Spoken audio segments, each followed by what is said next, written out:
आपण पाहताय चांगलं न्यूज। बाकी अनेक मतभेद असतील माझे अजित पवारांबद्दल, पण एक गोष्ट तुम्हाला निश्चित सांगतो, अजित पवार या माणसाने कधी जातीपातीचं राजकारण नाही केलं। शेतकऱ्यांच्या प्रश्नावर अनेक वेळा मी त्यांच्यावर टीका टिप्पणी केली, पण त्यांनी कधीही व्यक्तिगत पातळीवर ते घेतलं नाही। एवढ्या टीका टिप्पण्या होऊन सुद्धा आमचा व्यक्तिगत स्नेह मात्र तसाच होता। एवढ्या दिलदार मनाचे अजितदादा होते।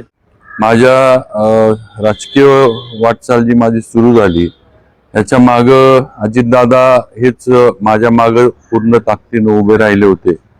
ज्यावेळेला माझ्या माग कुणी नव्हतं, महाराजांचं माझ्या वडिलांचं निधन झालं होतं आणि अतिशय संघर्षमय याच्यामध्ये मी राजकारणामध्ये सुरुवात केली होती। अशा याच्यात दादांनी पूर्ण ताकद मला दिली आणि मला राजकीय वाटचाल माझी त्यांच्यामुळे सुरू झाली, त्यांनी सुरू करून दिली।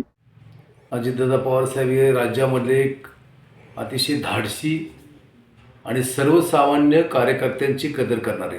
कराड उत्तरच्या विकास कामामध्ये अजितदादा पवार साहेबांचं योगदान निश्चित मोठं आहे आणि त्यामध्ये विशेषतः ज्या आपल्या आरफळ कॅनलला पाणी सोडण्यात आलं तो कार्यक्रम अजितदादा पवार साहेब या राज्याचे कृष्णा खोरे महामंडळाचे मंत्री झाल्यानंतरच त्याचा शुभारंभ 12 डिसेंबर 1999ला करण्यात आला आणि त्याच वेळी आदरणीय पी डी पाटील साहेबांनी मागणी केली की आम्हाला या योजनेच्या पूर्व बाजूला 2 योजना असाव्यात आणि त्याच्यासाठी धनगरवाडी हनुमगरवाडी योजना या योजनेचं एकंदर सर्वेक्षण करायचं, त्याला प्रशासकीय मान्यता द्यायचं, त्याचं प्रत्यक्ष काम करायचं, वेळोवेळी आर्थिक तरतूद करण्याची भूमिका ही अजितदादा पवार साहेबांची होती आणि त्यामुळेच या योजनेच्या माध्यमातून काही ठिकाणी पाणी निश्चित आलेलं आहे।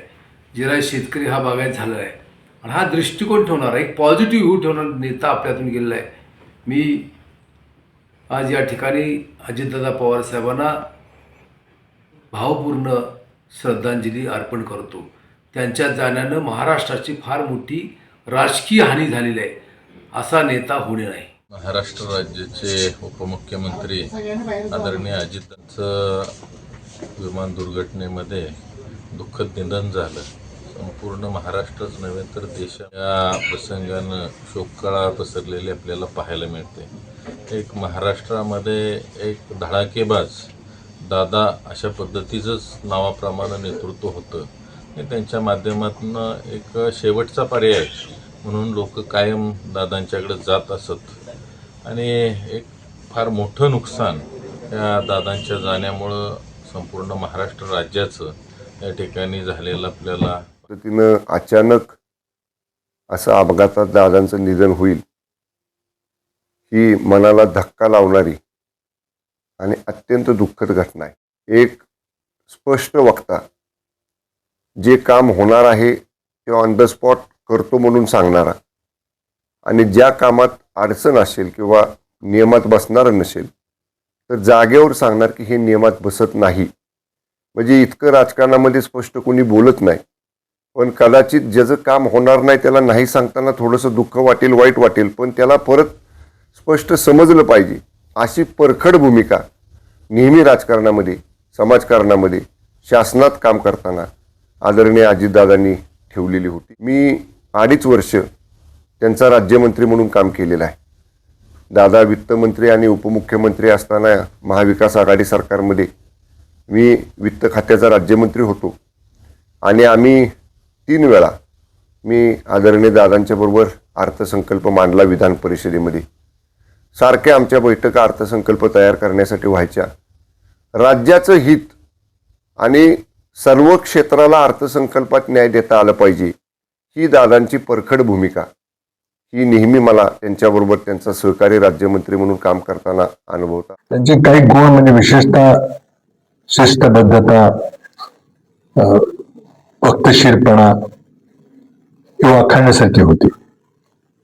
कुठल्याही बैठकीला ते कधीही उशिरा येत नसत आणि पूर्ण ध्यान देऊन जे काही प्रेझेंटेशन असेल किंवा जी काही चर्चा असेल त्यामध्ये ते लक्ष घालत। आता जी वेळ दिली असेल तेवढ्या वेळेत मीटिंग संपवून पूर्ण करून निर्णय घेऊन बाहेर पडत असत। त्यांची प्रचंड अफाट निर्णय क्षमता होती, करारीपणा होता, पण सगळ्यात महत्वाची गोष्ट म्हणजे हा कार्यकर्त्यांचा नेता होता.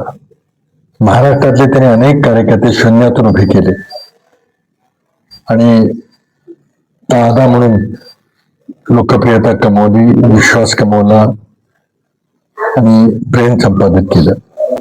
परंतु मला खात्री होती की एक ना एक दिवस सर्व जुने काँग्रेस विचाराची मंडळी एकत्र येतील आणि देशात दोनच विचारधारा राहतील. एक उजवी विचारधारा त्याचं प्रतिनिधित्व भाजप करते आणि दुसरी विचारधारा म्हणजे समतेवर आधारित फुले शाहू आंबेडकरांची विचारधारा. आणि शरद पवार असतील, अजित पवार असतील, त्या सर्वांचा त्याबद्दल कुठंच काही तडजोड नव्हती, दुमत नव्हतं. तरी सत्तेत सहभागी झाले ते म्हटलं त्यांच्या विचाराचे ते कधी सहमत झाले नव्हते. त्यांनी शेवटपर्यंत समतेचा विचार, फुले शाहू आंबेडकरांचा विचारच जपला